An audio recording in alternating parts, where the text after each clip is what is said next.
Hello everybody, here I am back.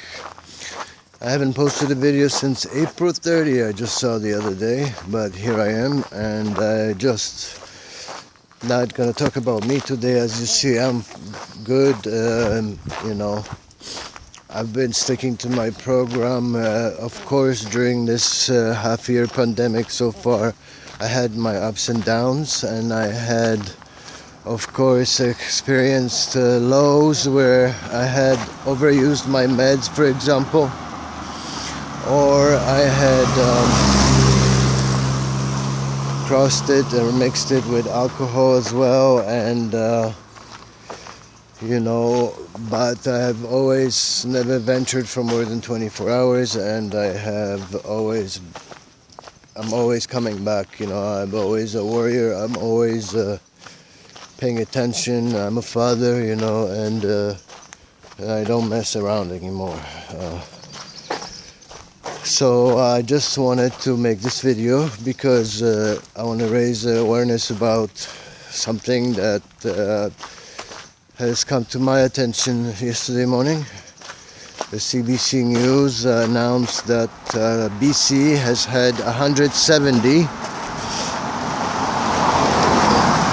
fentanyl opiate-related overdose deaths in the month of May alone. In 1 May, we had more overdose-related deaths in BC than we've had in 6 months from COVID-19.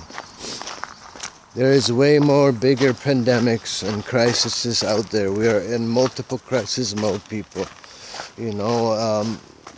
Except for global warming, except for, still more people dying from hunger, still more people dying, missing and abused and trafficked women, and still people dying more from violence, from racial prejudice, from police brutality. Still, Black Lives Matter. Floyd.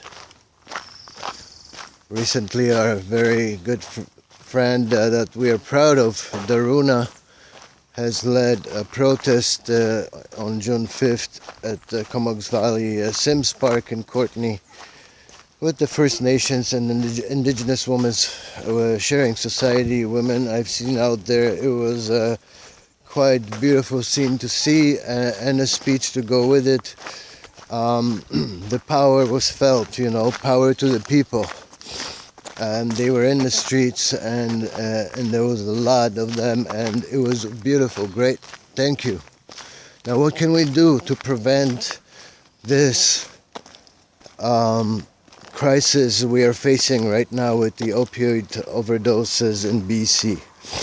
Since 170 people died just last month, imagine like between 6 to 10 people die every day now or something.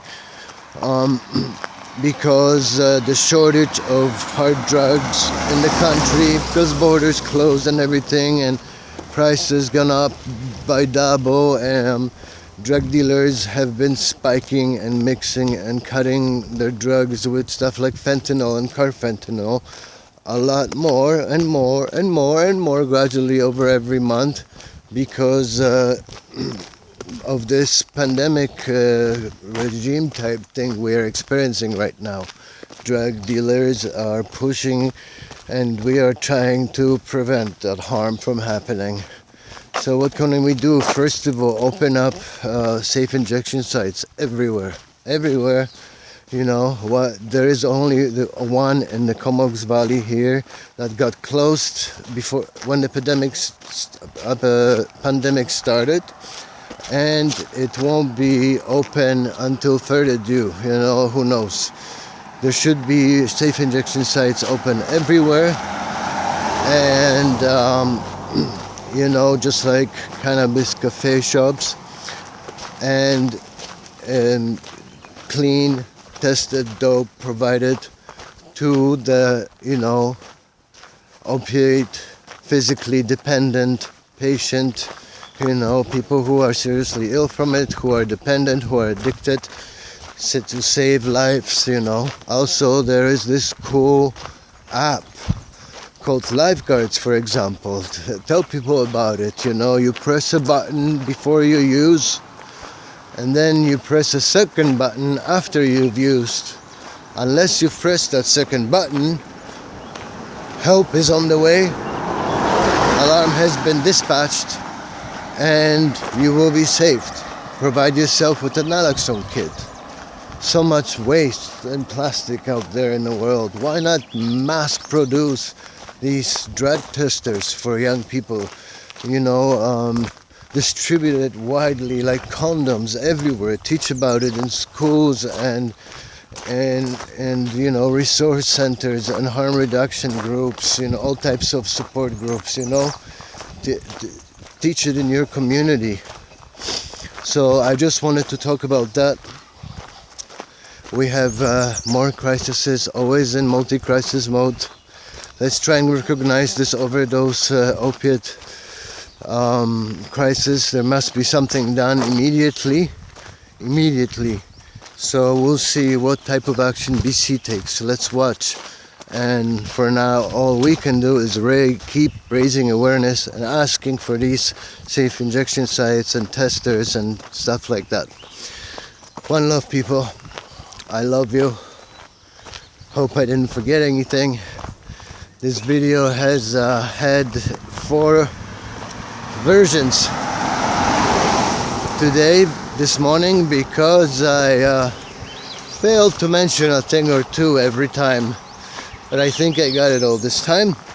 See you all soon. And don't ever give up. Wise up.